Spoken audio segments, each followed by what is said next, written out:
You can go as wild as you like. And let's be honest, you want to make as much per unit as humanly possible. So let go of any ideas around what is fair or reasonable. Charge what it's worth. Welcome to Clicked Off, the podcast for e-commerce merchants who want growth without the guesswork. I'm Jason Chappell, founder of Defiant and creator of e-commerce growth made easy. I've helped countless e-commerce brands grow, working with businesses all the way from 0 to over 50 million.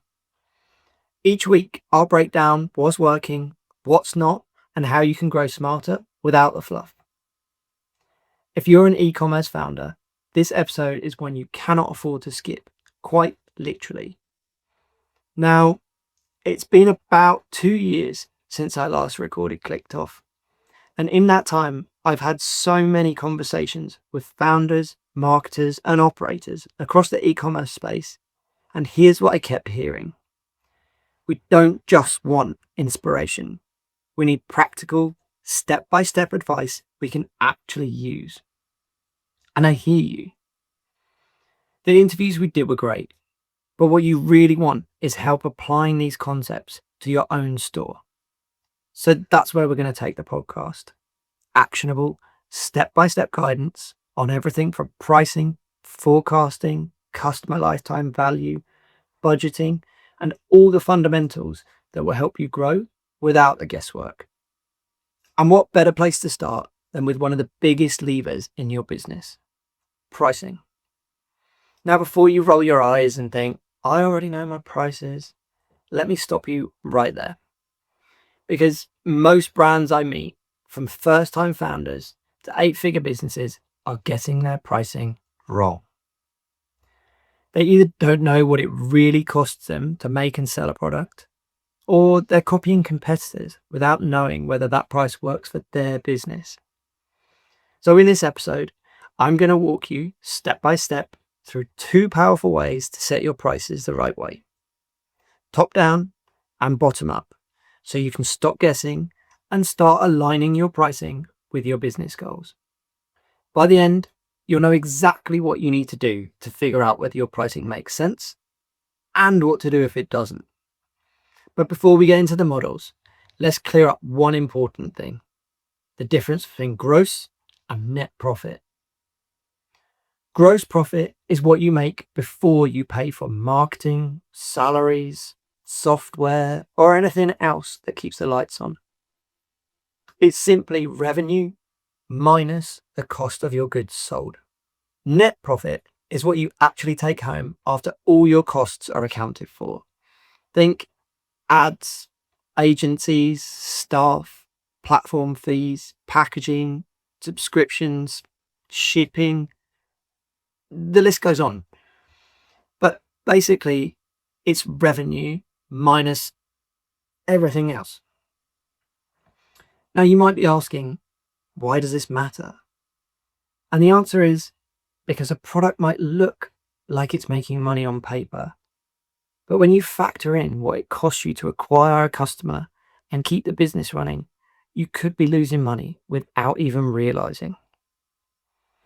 And that's why getting your pricing right is so important. Let's start by breaking the biggest pricing myth out there. If you've got decent gross margins, you must be making money. It sounds reasonable, but it's wrong. Gross margin, that's the amount left over after you subtract the cost of your product, doesn't tell the full story. You might have a 70% gross margin, but if you're not accounting for marketing spend, fulfillment, payment processing, packaging, staff, and platforms, you could still be running at a loss. So if you're using gross margin as your only metric for pricing, you're flying blind. Let's start by looking at how we build out our pricing from the top down. This approach is useful if you've already got a target sale price in mind, maybe based on competitors, market expectations, or what you think your customer is willing to pay. Here's how it works. Start with your retail price. Let's say you want to sell your product for $50.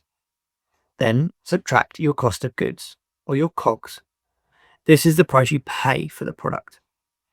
This includes everything it takes to make the product: raw materials, manufacturing, packaging, even your time.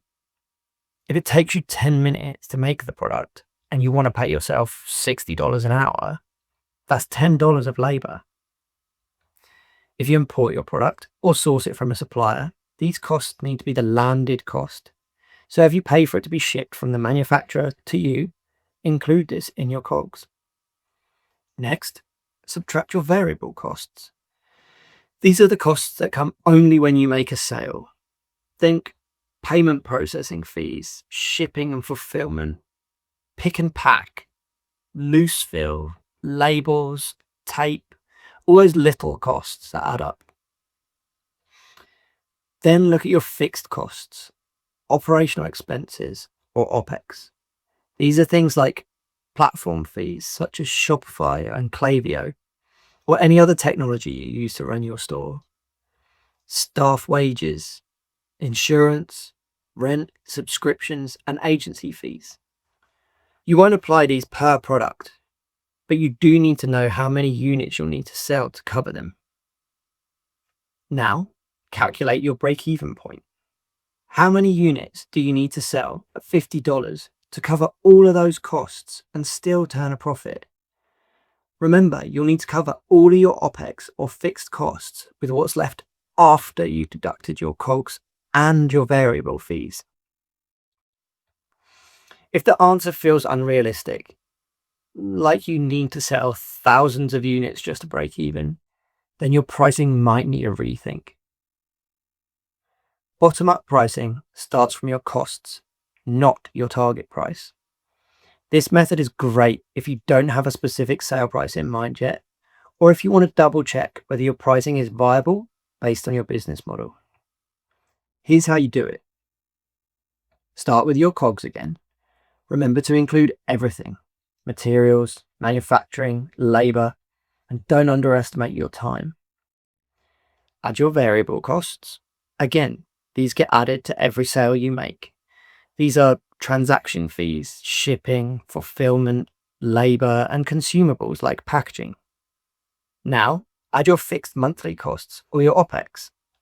Things like rent, salaries, subscriptions, insurance, and platform fees.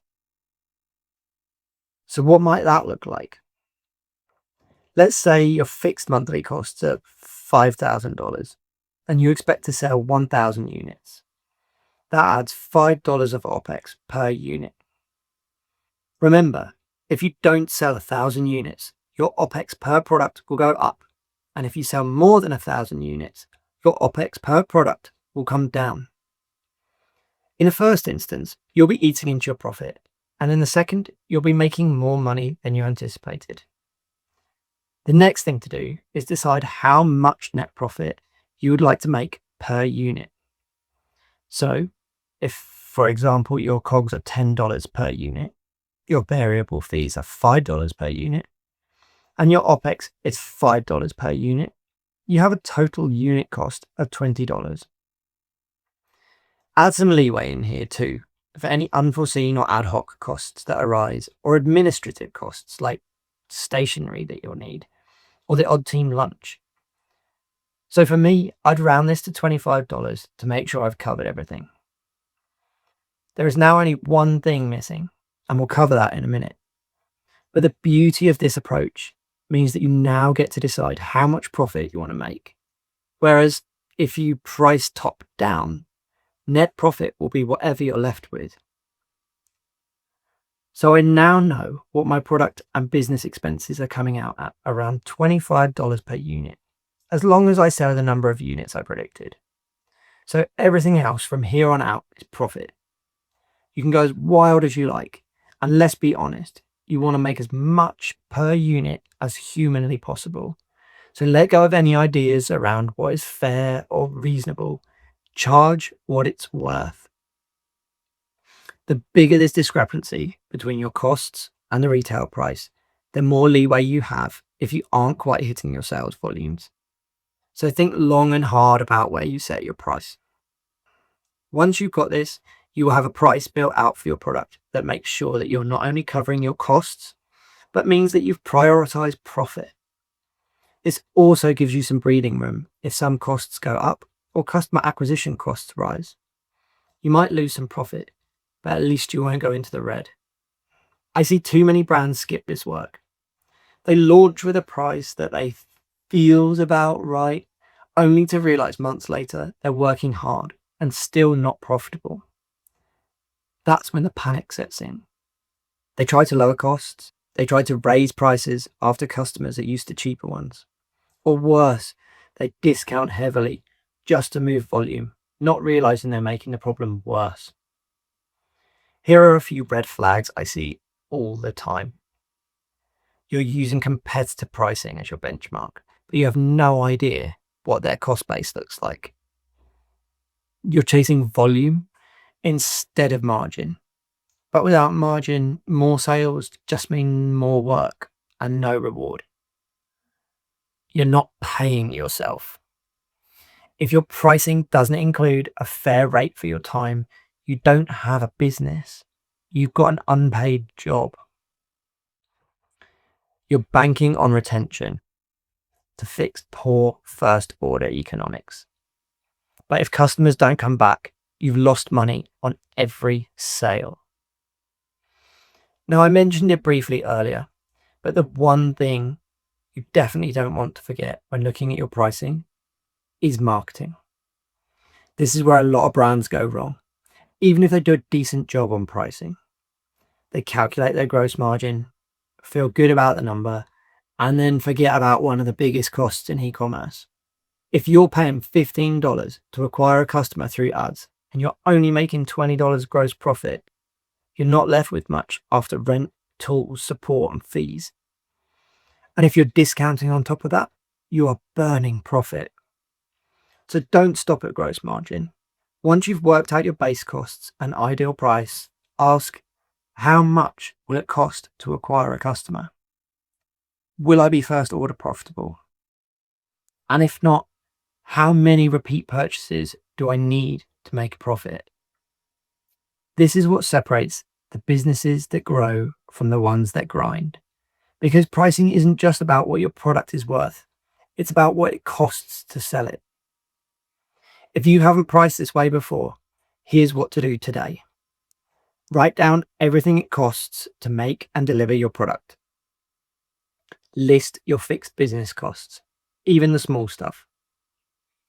Work out your break-even point using both approaches. Top down, is your current price profitable? Bottom up, what price you should charge to make it work? Check your gross margin. If it's under 50%, you've got work to do. And if the numbers don't add up, you have options. You can either raise your prices, reduce your costs, change your product strategy, or improve average order value or conversion rate to offset volume. This stuff might not be sexy, but it's critical. Get your pricing right and everything gets easier. Your ads perform better, your cash flow improves, and you sleep better at night. If you want to go deeper on this and get the tools and templates I use to calculate pricing properly, you can join the e-commerce Growth Made Easy community on School. It's free to get started, and you'll find step-by-step training, tools, and direct support from me and the rest of the community. If you enjoyed this episode, don't forget to like, follow, or subscribe wherever you listen. Now go run the numbers, and I'll see you in the next episode.